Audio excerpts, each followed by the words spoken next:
Beautiful day, my friends. How are you? In honor of Christopher Columbus coming back into our history books, we're going to look at some of his story that they give us and look at the the how the victors, when they conquer land, rewrite the history and teach us as children to believe the new story. So what we're going to do is we're going to look at this new map and talk about how it works so that when we look at the old maps, we can expose how their story is his story and not our story, okay? This is the Greenwich meridian line, and it goes right up through England in the Greenwich, and it's 0 on the map. And this is the equator, and it goes across here, and that's also the 0 on our map. And 0, 0 is right here underneath Africa on an island called Null Island. And this is the Western Hemisphere, Eastern Hemisphere, Northern Hemisphere, and Southern Hemisphere. And if I wanted to use GPS and find out where I am on a map, that's why they put it in grids like this. It'd be very easy for me to say 22 degrees south by 296 degrees west. And using a grid on a map, we can know exactly where that is on a map. 0, 0, as I just explained, was right here on the meridian line and the equator, okay? So that is how our maps work.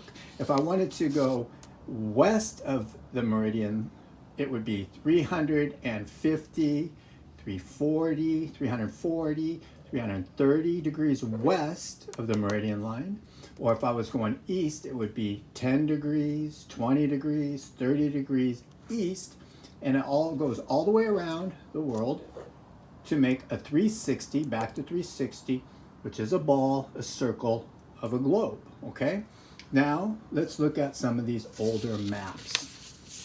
This here is a map that's in England's British Museum. It's an official piece of history. It was drawn in 1617. It's a beautiful piece of work of art. They all had to be hand done, as the story goes. There was no printing presses and photocopiers, so each one of these maps were originals.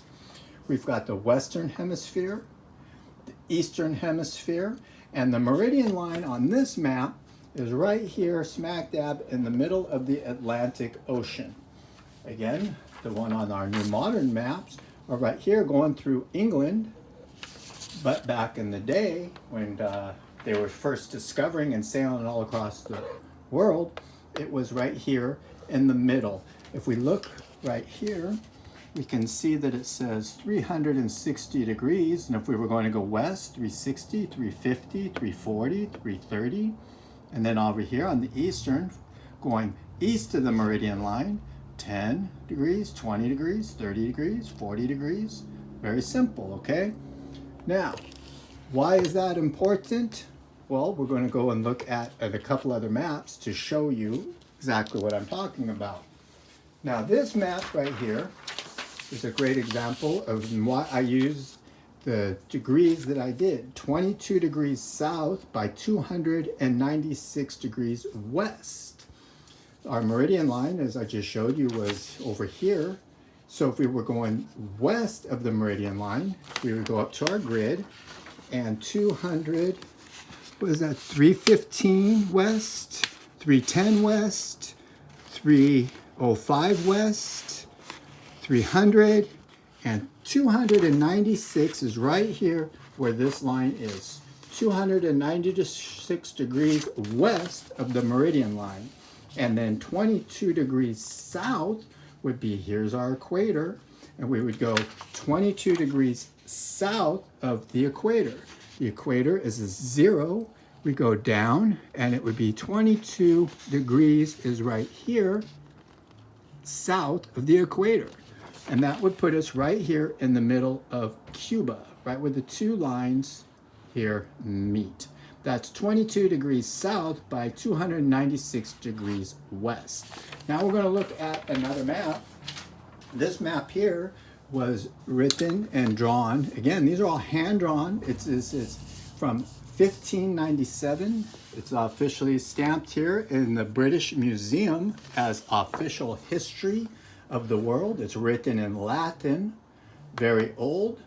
And we can see that this has the meridian line right here in the middle of the ocean, just like the map that I showed you that looked similar to this one. With the two worlds, the worlds are separate, Western Hemisphere, Eastern Hemisphere. And right here, the meridian line is right here. How do we know that? Because when we go and look at the degrees on the grid, we can see that it says 360 here, 10, 20, 30, east, 350, 340, 330, west of the meridian line. Okay, now these maps again were made a long time ago when Christopher Columbus, this was about 100 years after Christopher Columbus, but Christopher Columbus didn't have the luxury of having this type of a map, correct? He, as our story goes, is he was in England and he was trying to get to India, but he didn't want to go all the way around the Horn and go over to India. It's a long ways to get there. He felt like there would be a shorter way going this way, and he thought he could find India right over here, which was here. So he talked, this again, the story, he got in his ship, he came down, and then headed west and found himself in the Indies. That's why these are called the Indies, because he thought he was in India, but it wasn't. These are the Indie Islands, the Caribbean and all this.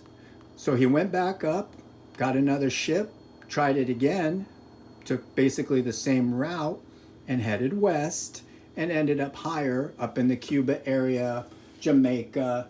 And again, I'm not quite sure how much of actually the mainland of America he gets credit for finding, but that is our story of Christopher Columbus.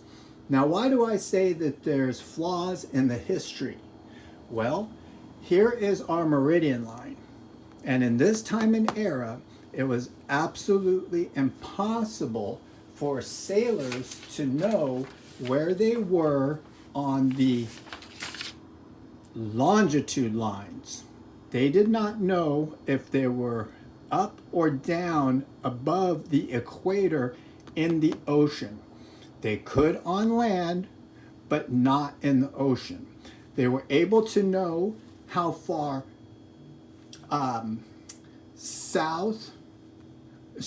west or east they were traveling, because at noon they would look at the sun, use a sextant, use geometry math, and be able to find out where they were, fairly accurate, on the east and west lines. But at night, they could look at the stars and they could see which direction was north, south, west, and east, but they were never able to know exactly how many degrees they were west and east on the longitude line, because it's in hours and minutes. 22 degrees is 22 minutes south of the equator. And they didn't have a clock, because back in this time and era, they didn't have a watch that would only had like a grandfather with the gears. And on a ship, it was too wavy.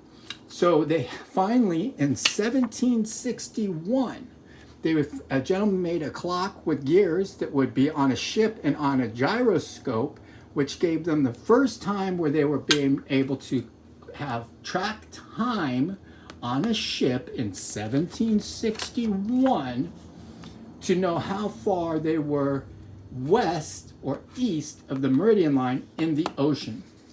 And this map shows the meridian line in the middle of the ocean. How would they know where they were? There would be no way for anybody to prove where they were at in the middle of the ocean with the meridian line here. It's absolutely ludicrous with the story and history that they give us. My friends, you have a great day, and we'll do more of this